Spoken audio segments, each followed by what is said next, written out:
साथियों, आज आप लोग को देख करके इतना उमंग आ रहा है कि आज बाबा साहब की 134वीं जयंती है। इस जयंती पर आप सभी भाई बंधुओं को, जितने माता बहनें, जितने बच्चे बैठे हुए हैं, सभी को एक स्वर में जय भीम जय भारत करता हूँ।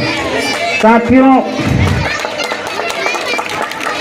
आज पूरे विश्व में बाबा साहब डॉक्टर भीमराव अंबेडकर साहब की जयंती मनाई जा रही है। यह जयंती हम लोग क्यों मनाते हैं? बाबा साहब की जयंती हम लोग क्यों मनाते हैं? आप लोग को बच्चे थोड़ा शांत रहो। तो यह सीखने या जो है कि शिक्षा लेने की अधिकार, इस समाज में बैठने का अधिकार, हर जगह जो है कि नौकरी करने का अधिकार, ये बाबा साहब की देन है। बाबा साहब की पत्नी माता रमाबाई अपने जितनी कष्ट उठा करके अपने पति बाबा साहब को लंदन भेज करके पढ़ाई, आप लोग उतना नहीं कर पाएंगे। लेकिन हर माँ बहन बेटी अपने अपने भाई बंधु, अपने अपने पति, अपने सास ससुर की, अपने बच्चों की देख रेख करते हुए, यह शिक्षा वह शेरनी का दूध है जो पिएगा उतना ही दहाड़ेगा। आज तक 1947 से या 1950 से आज तक कोई भी इस देश में बहुत से प्रधानमंत्री आए, राष्ट्रपति आए, मुख्यमंत्री आए, लेकिन किसी का भाई और किसी का बेटा इतना डिग्री 32 डिग्री नहीं ले पाया। लेकिन उस समय जो है कि हमारी माँ, हमारे देश की माँ, हम गरीबों की माँ माता रमाबाई ने अपने फटी हुई साड़ी को पहन करके और गोबर बीन करके, उपली बेच करके बाबा साहब को फीस भेजती थी।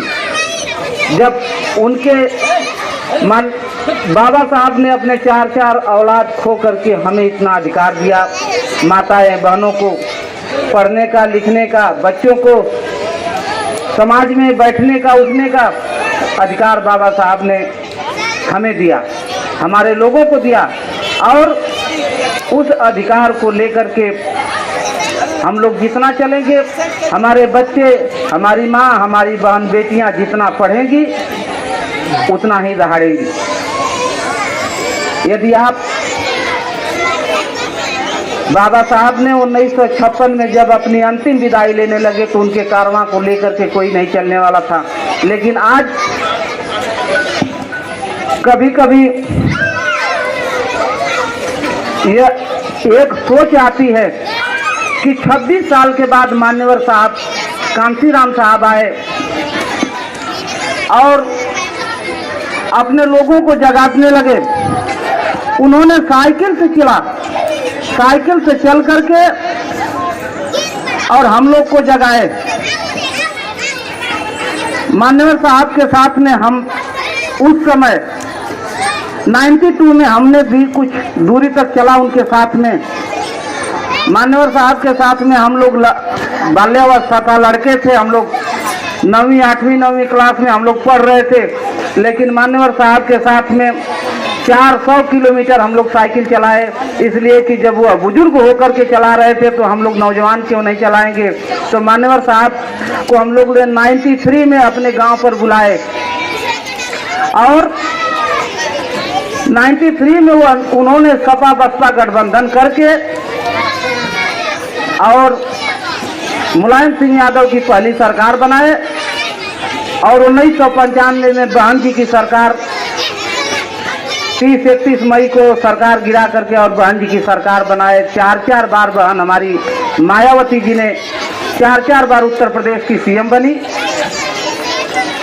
हमारे मान्यवर साहब जब चलते थे तो उनको, हम लोग को भी दर्द होता था। इसलिए कि उनकी अवस्था साइकिल चलाने की नहीं थी। उन्होंने हमारे आप जैसे लोगों के घर पे एक दिन मान्यवर साहब साइकिल से जा रहे थे और उनको भूख लग गई। एक गरीब के घर रुके और उनकी परिवार जो है उनको 4 दिन की सूखी रोटी दी। 4 दिन की सूखी रोटी दी। बच्चे लोग थोड़ा सा है, लड़के शांति रहो, थोड़ा शांत रहो। 4 दिन की सूखी रोटी दी और मान्यवर साहब उनके दोस्त साथ में थे और उस रोटी को एक कटोरी पानी में भिगो करके और आधा आधा दोनों लोग घोल करके पिए और इसके बाद साइकिल से चल दिए। हमारे महापुरुषों ने ऐसे ऐसे काम किए हमको जगाने के लिए, आप सबको जगाने के लिए कि आप अपने अधिकार के लिए लड़ो, आप अपने मान सम्मान के लिए लड़ो। यह हमें मान्यवर साहब और बाबा साहब की देन है कि हम इतना जागरूक हैं। नहीं तो मान्यवर साहब से पहले भी हम लोग सोए थे। आज भी हमारे उत्तर प्रदेश या पूरे भारत के लोग तो ज्यादा चल देते हैं, हमारे उत्तर प्रदेश के लोग भी चल देते हैं।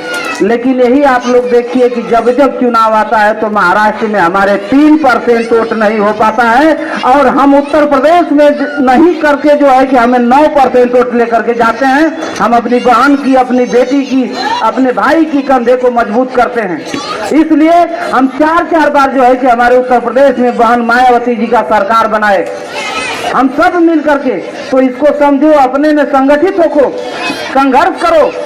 यह लड़ाई आज ही नहीं, माँ बहन बेटियों को लिए, अपने भाइयों के लिए यह कहेंगे कि अपने बच्चों को किसी भी मजबूरी में रह करके अपने बच्चों को शिक्षा दीक्षा दीजिए और जहाँ पर भी रहिए वहीं पर बच्चों को शिक्षा दीजिए और इतना पढ़ाइए जहाँ तक आपकी शक्ति समर्थाएं चले उतना पढ़ाइए और इसे शिक्षा से किसी को वंचित न किया जाए।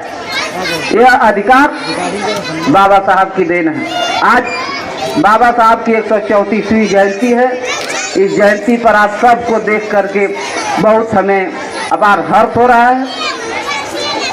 मैं इसी शब्द के साथ अपनी वाणी को समाप्त करता हूँ, लेकिन एक शब्द मैं कहता हूँ, एक शायर है कि कदर कौन करता है भारत के मिट्टी का, कदर कौन करता है भारत के मिट्टी का अगर जन्म लेने के रिश्ते न होते। कदर कौन करता है भारत के मिट्टी का अगर जन्म लेने के रिश्ते न होते। न आजाद होता वतन हमारा अगर देश में कुछ फरिश्ते न होते, अगर देश में कुछ फरिश्ते न होते। जय भीम, जय भारत।